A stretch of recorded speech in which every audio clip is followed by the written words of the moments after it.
It's been constantly said that in order to get really wealthy, you need to have multiple streams of income. We've also mentioned this in past videos. Ideally, you should aim to have around 3 to 7 individual streams of income to be safe. But here's something very few people understand. You don't get rich by having multiple streams of income. You stay rich by having multiple streams of income. But you need to get rich in the first place, and there's another way to do that. Welcome to Alux. Now imagine you're alone in the woods. It's cold, it's scary, and you have to survive the night. So what do? Do you build 4 fires and sit in the middle of them? Or do you build one big one that will last you through the night and sit next to it? You see, it takes the same amount of wood to build one big fire as it takes to build 4 smaller ones. You might think that having 4 fires is like a fail-safe in case one of them goes out, but since all of them have a lot less wood than a big one, they all have an equal chance of failure. On top of that, you need to start the fire 4 times instead of just 1 time. Now, we don't know if you've ever tried to start a fire without a lighter, but it's not that easy. So in this case, building one big fire is both easier and more reliable. Only after you build a long-lasting fire that keeps you warm and safe do you then have the room to take care of other things. And as this fire is a heat stream, cash flow is an income stream. You need one decent, reliable one first before you can make another one. To better understand this, let's look at different stages of how money is being made. Stage 1, from $0 to $100,000 a year. This is the only stage that most people will ever find themselves in throughout their life. How many of you saw 6 figures in your bank account at any given point? You see, most people think that in order to make 6 figures a year, you need to have multiple income streams that together will get you to that amount. But that isn't exactly true. It can be done, but it's the harder way, not the easier way. Now, here's an industry secret that most people don't realize. It takes the same amount of work to make $100K a year as it takes to make $1 million. Just think about it for a second. If you want to 10x your income, you can't be working 10x more. It's impossible. If working 10 hours a day makes you $100K a year, you can't assume that working 100 hours a day will make you $1 million. Because, look, for one, there's only 24 hours in a day, and you need to sleep and eat too. And secondly, there's no correlation between volume of input versus output. The answer lies in scalability and growth, not in the number of things that make you money. It's pretty hard to build an income stream versus growing an already existing one. So for your first 100K in a year, it's more reliable to focus on doing just one thing and increasingly better and for higher returns. Now you can pick an income stream from these 3 categories: having a job, being an independent contractor, or building a business. This is it. There really isn't another way. Any of these can get you to 100K a year in varying degrees of difficulty. For a job, that means getting promoted to an executive position where your responsibility matches your yearly salary. For an independent contractor, it means getting better clients and higher prices. As for the business, it means having a better model with a higher profit margin. If your job pays you $20K a year, you can't have 5 jobs at the same time. People who have multiple jobs do it to survive, not to get rich. And that's a different topic. If as an independent contractor your projects make you $20K a year, you can't take on 5 times more since you just won't have time. And if your business barely pays you minimum wage, well, that's the cost of doing business in the first years. Starting 5 different businesses with all of them barely surviving isn't exactly the smartest call you can make. So if multiple streams of income are not the answer to getting your first 6 figures in the bank, when should you think of them? Well, after you make your first 6 figures. That's a pretty good rule of thumb. Once any of those categories get you into a position where you can get 6 figures constantly each year, then you can start thinking of adding additional income streams. But there's one very important thing you need to do first. You need to automate your initial income stream. There's no point in starting new ones if the first one still eats 8 to 10 hours of your day. You need to find a way to maintain your initial income stream with a decrease in your involvement. Can it still run without you being there? For a job, that's a bit more difficult, although we've seen people automate their jobs without their bosses even knowing. That's a different story for a different time. But as for being an independent contractor, that means hiring more people and getting more clients.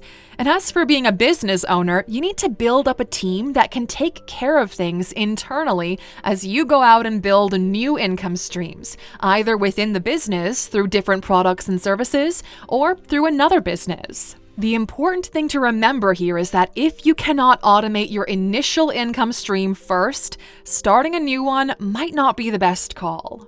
Automate the first income stream and then build the next one after. Now, before we move forward with the video, we want to give you a special offer for Black Friday. We want each and every one of you finding yourself in a better place next year. To help you get there, this Black Friday there are 3 bundles available at a special price. Goal Mastery plus one of your favorite Alux courses for only $5.99 instead of $7.50. Even better, and this will only work until Cyber Monday, use the promo code EXTRA100 and you'll get an extra $100 off the already discounted Black Friday bundle deal. We're limiting this to 100 people only. Basically, you get Goal Mastery plus a course of your choice for free. You're welcome, Aluxer. Use it wisely. Now, obviously this is not an absolute rule since nothing is ever black and white, but it's a really reliable framework to base your financial future on. Now, there's an important caveat to mention here. Some people manage to couple those 3 categories together to have multiple income streams, and the most common combo is having a job and being an independent contractor. This is what people refer to as having a side hustle.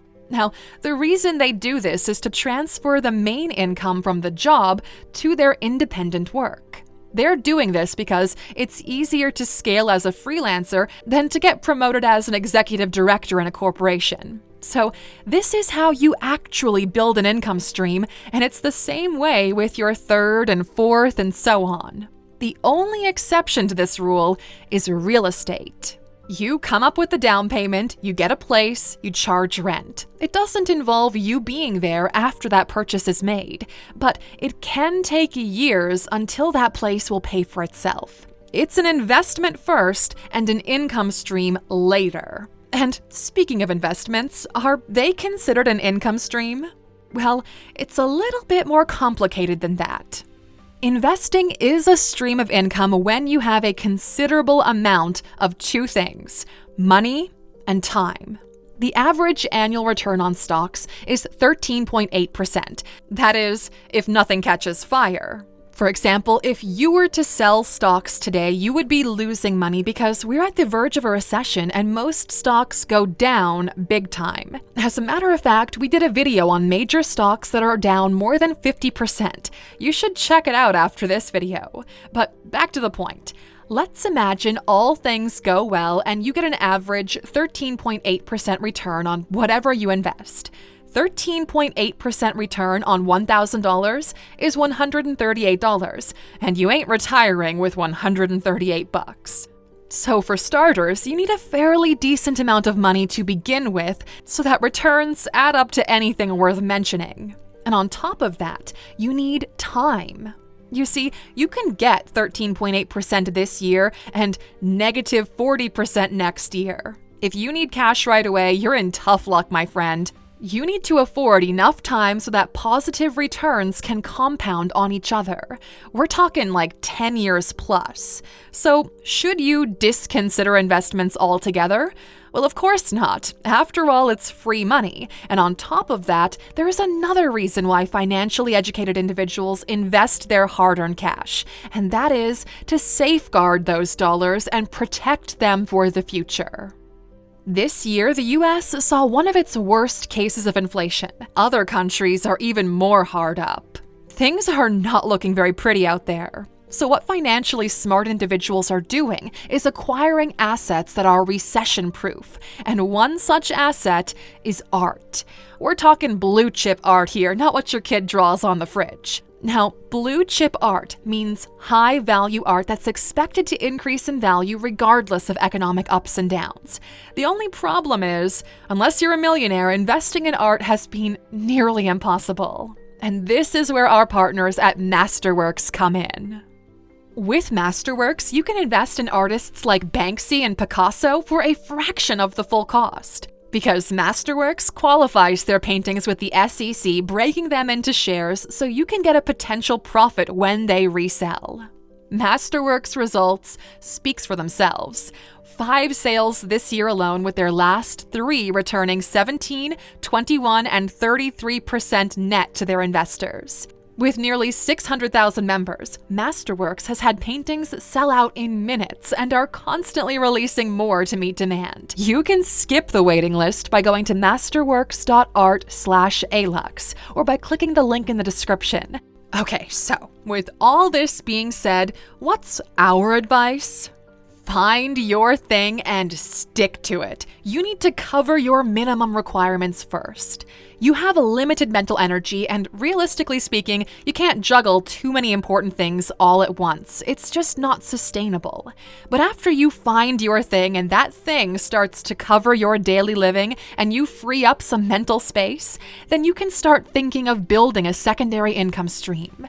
You need to dedicate as much time and energy for this second income stream as you did for the first one.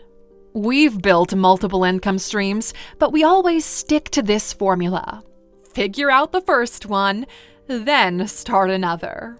If you spread yourself too thin, you're going to eventually half-ass everything you do because you just don't have enough time and energy.